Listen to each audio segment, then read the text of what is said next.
Hey everyone, it's Kai from WCC. This time we're in Japan, getting ready for the World Championships in a couple of days. It should be January 19th on the Sunday.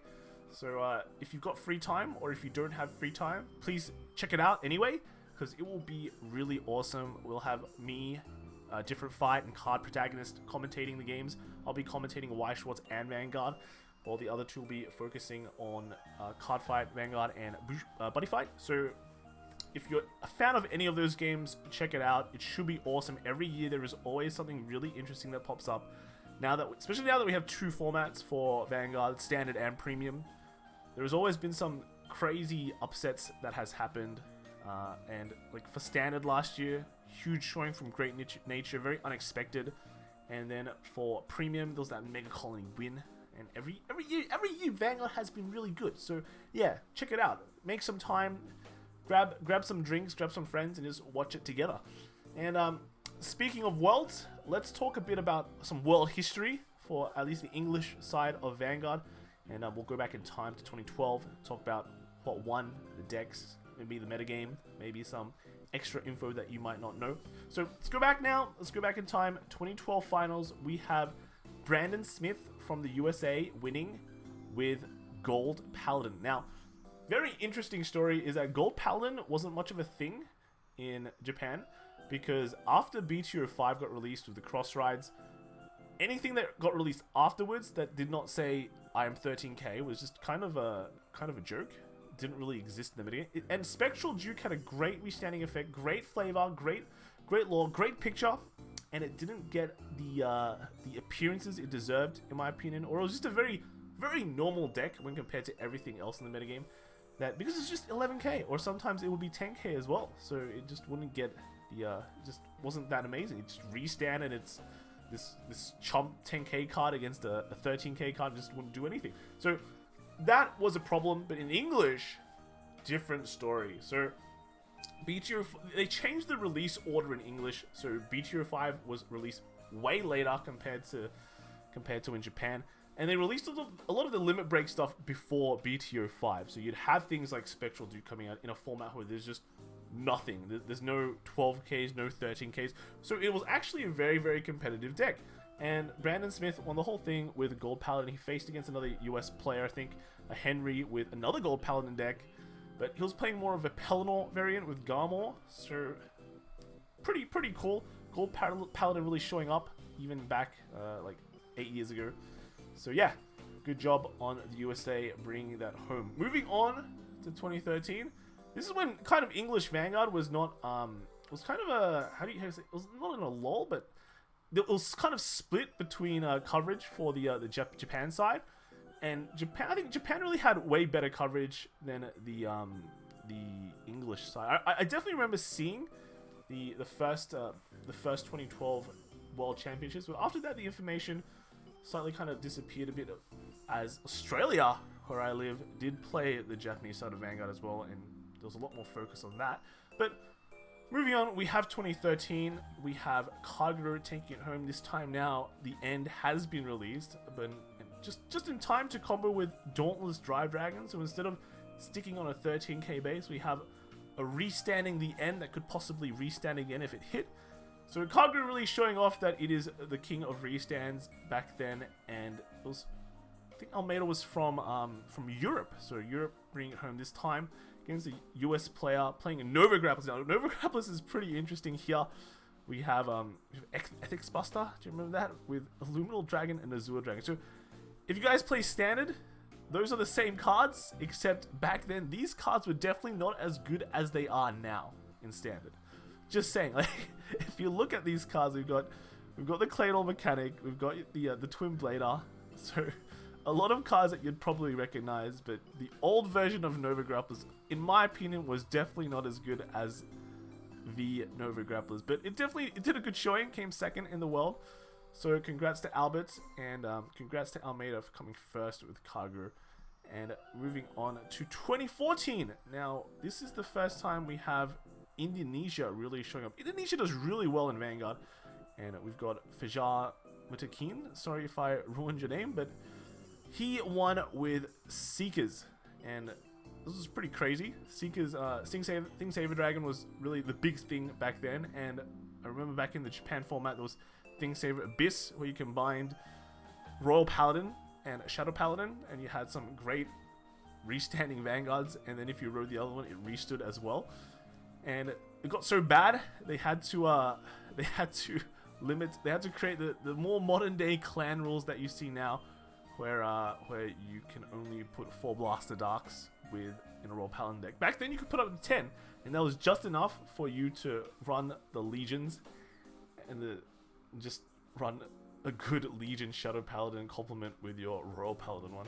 So yeah, Seekers was the big thing. Thing Saver was a big thing, able to restand multiple times and just kill your opponent from there. He was playing Kevin Cho from America, and we all know Kevin, good guy. And he was also running Thing Saver as well. So Thing Saver really showing up back then and doing very well. North America versus Indonesia. That won't be the last we see of Indonesia, because in 2015 we see Indonesia again. We have Rafli Attar Rico. Okay, and this is when we're entering the G era, and you will see that strides don't really get much prominence in this era, simply because everything wins before strides. And this was the age when the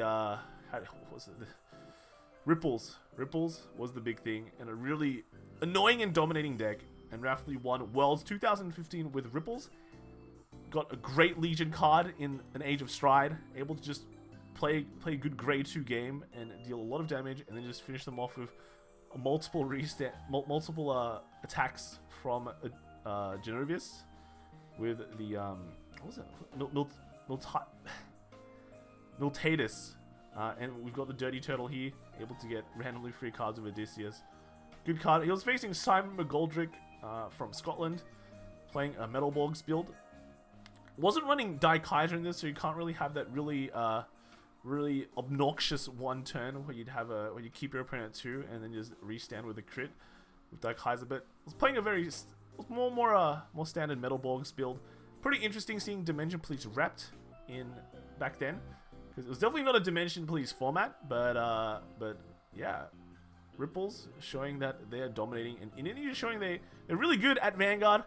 They dominated Worlds 2014, so in 2015. So 2 years in a row, they've been doing very, very well. And every year at Worlds, we do see Indonesian players, and they do pretty well, especially when I think Indonesian players do travel a lot as well, so they end up in other countries and do top their events too. 2016, we have crazy Worlds, actually, when you think about it. Daniel Middlesworth from the US won it with 7 Cs. I think he even forgot his Stride deck that day. He just didn't need it, and he didn't bring it, so didn't need Stride. Would have been nice to at least have maybe 1 Sea Breeze or so, but didn't matter. He faced Andy Lowe from New Zealand, who was also playing 7 Cs. I remember watching those games. It took forever. It actually took forever. It was just 2 games between 2 decks that just didn't want to Stride at all, and just playing playing a very, I wouldn't say boring, but it just showed how strong denying strides were in the game at the time, where this deck just didn't care. It actually just didn't care about what your opponent did, and it just had such an advantage when your opponent was not Link Joker that it would just pretty much beat any deck, because every deck kind of relied on getting strides, and just this deck just doesn't matter. It doesn't matter. So crazy deck. This 7Cs got hit pretty hard, and now with the new Stride rules, I don't think we'll ever see 7Cs again unless it's a very non-cancer build of it. So it'll be pretty cool. At least we won't have to see these weird these weird 7Cs mirrors anymore. 2017, we have the infamous Jesus. Is that how you say it properly? I'm sorry if I ruined these names.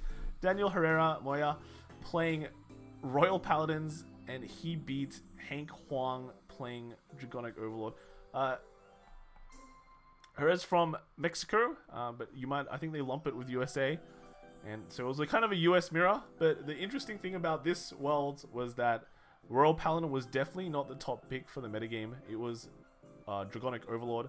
Everyone was playing Overlord, and then some people were hipster and played Aquaforce, and then some people went the extra mile and played Royal Paladin.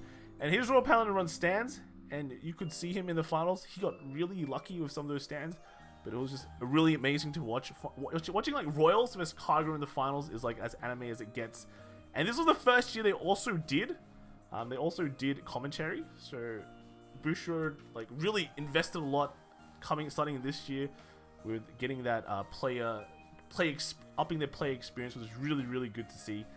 And yeah, the finals was definitely amazing to watch. And then moving on to last year, that's when we had the split between standard and premium.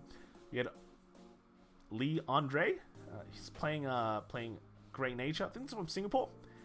Playing as Winchester Sai and playing Murakumo. So Murakumo was definitely one of the better picks in the game, along with Angel Feather. Neo Nectar, not so much because they didn't have the PR. I think there wasn't a lot of Neo Nectar presence at the time, but because people would see a list, didn't have the PR, and kind of just go, oh, it's not worth it, I'll just play Angel Feather instead. But Murakumo was definitely one of the strong and annoying picks to use. But that was really, people, like, a lot of people saw Great Nature and they'd go, that's a pretty cool deck, but Japan runs it because in trios it's pretty good, but in singles, I'm not sure if I want to run it because it's a bit more luck based. So yeah, let's just do something else instead. But Andre really showed off that it does work as well by just winning the whole thing. It's a very Great Nature back then, is very consistent deck, even though it had a lot of inconsistent elements with it. He ran a pretty nice hybrid between Humske and Leopold. So yeah, it was for standard, it's pretty interesting. And then onto premium, we have Mega Colony. All right, no one expected Mega Colony, to be honest, but it took home the gold versus Oscar Vilma Martinez from Mexico. Mexico also showing up pretty well every year. Come first and then came second. So, but this was basically a USA mirror with Colin from Hawaii. So yeah, Mega Colony taking it home in a format where people thought it'd be not Oracle Gize, but it'd be Gold Paladin because it just got its support and everyone was hyping golds and Dark Irregulars. But amazingly enough, a lot of people seem to shy away from DI because we definitely didn't see the crazy amount of representation. Everyone jumped on the Gold Paladin hype train, and then when they faced Mega Colony, they all just kind of fell apart. So unexpected finals for the second time of the year. What will happen this year? I don't know. Can't wait to find out. It's gonna happen soon. Will another rogue deck come first, or will something very, very stable come first this time? Keep in touch, guys. Make sure to check out Worlds January 19th, and hopefully I will see you on stream. And don't just enjoy yourselves, guys. Have fun. All right, see you later.